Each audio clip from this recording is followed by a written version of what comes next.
आप सभी को प्रणाम। आप सभी का स्वागत है चिंतन के क्षण के चौथे एपिसोड में, एपिसोड 4। हमें क्या है ना, दूसरों की बुराई नहीं करनी चाहिए। हम क्या करते हैं, हमें दूसरों की बुराई सुननी बहुत पसंद है। हम दूसरों की बुराई करने में हमें आनंद आता है, या बोला जाए तो लोगों से बात करने का कहीं ना कहीं हमें एक सामान्य जो विषय मिल जाता है वो होती है लोगों की बुराई करना।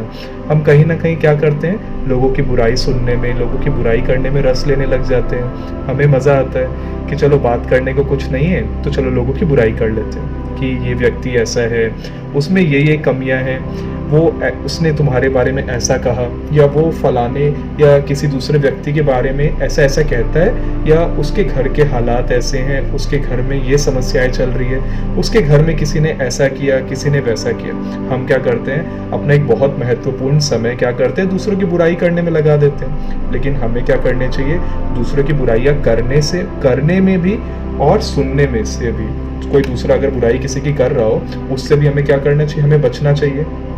हमें क्या करना चाहिए, अगर कोई दूसरों की बुराई कर रहा है तो हमें उस बात को टाल देना चाहिए। हमें बोलना चाहिए छोड़ ना भाई, क्यों किसी की बुराई करनी है, दूसरों की बुराई करके क्या मिलता है ना। और जब हम दूसरों की बुराई करते हैं ना, सामने वाले को पता भी नहीं चलता हम उसकी बुराई कर रहे हैं, है ना। तो कहीं ना कहीं क्या होता है, हम अपनी ऊर्जा को बर्बाद कर रहे हैं, हम अपनी एनर्जी को क्या कर रहे हैं, वेस्ट कर रहे हैं। और जब हम उस व्यक्ति के बारे में मान लीजिए बुराई करते हैं, तो कहीं ना कहीं जब हम बुराई करते हैं तो हमारा भी जो मनस्थिति है वो बड़ी नेगेटिव हो जाती है, बड़ी खराब सी हो जाती है कि हमें खराब लगने लग जाता है, हमें गुस्सा आने लग जाता है। जो हम दूसरों की बुराई कर रहे होते हैं कि उसने मुझे ऐसा बोला, तुझे पता है उसने मेरे साथ वैसा किया।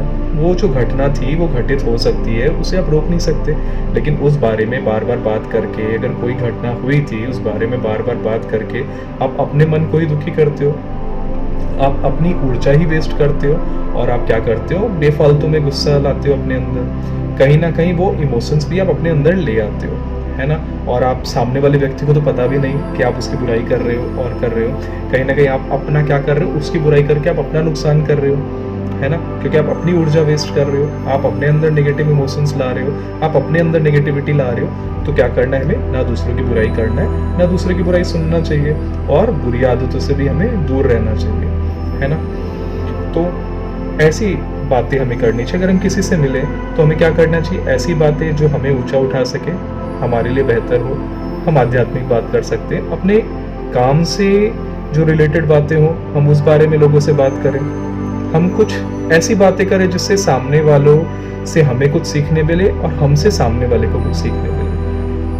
हमारा लक्ष्य बात करने में ये नहीं होना चाहिए कि हम दूसरे की बुराई करें या दूसरे को नीचा दिखाएं, है ना। चलिए आज का जो टॉपिक है वो पेज को पढ़ लेते हैं। बुराई पहले आदमी से अज्ञानी व्यक्ति के समान मिलती है और हाथ बांधकर नौकर की तरह उसके सामने खड़ी हो जाती है, फिर मित्र बन जाती है और निकट आ जाती है। इसके बाद मालिक बनती है और आदमी के सर पर सवार होकर उसे सदा के लिए अपना दास बना लेती है। पंडित श्री राम शर्माचार्य। तो बुराई क्या करती है ना, सबसे पहले आपके पास कैसे आएगी, जैसे भाई मैं तो एक अज्ञानी व्यक्ति हूँ, मुझे कुछ नहीं पता, और क्या है, हाथ बांध कर नौकर की तरह सामने खड़ी हो जाती है। तो कोई बुराई आपको क्या करना चाहिए, उसे अपने पास आने नहीं देना चाहिए, है ना। पहले पूरा पढ़ लेते उसके बाद बात करते हैं इस बारे में, है ना। इसके बाद क्या करती है, पहले तो आपके पास अज्ञानी व्यक्ति की तरह नौकर बन के आ गई, उसके बाद क्या करती है, कोई इसके बाद फिर मित्र बन जाती है और निकट आ जाती है। इसके बाद मालिक बनती है और आदमी के सर पर सवार होकर उसे सदा के लिए अपनी दास बना लेती है। पंडित श्री राम शर्मा आचार्य। तो बुराई क्या करती है ना, पहले तो ऐसे आती है जैसे कोई अज्ञानी व्यक्ति हो, जैसे कुछ पता ही नहीं है, नौकर की तरह सामने हाथ रख के आके खड़ी हो जाती है कि भाई हमें तो कुछ पता ही नहीं। बुराई आपके पास ऐसे आके जुड़ती है आपसे। फिर क्या करती है, मित्र बन जाती है, फिर उसके बाद वो मालिक बनती है और आदमी के सर पर सवार हो जाती है और सदैव के लिए उसे अपना दास बना लेती है। ये बुराई किस प्रकार से हो सकती है, बुराई अनेक प्रकार की हो सकती है भाई।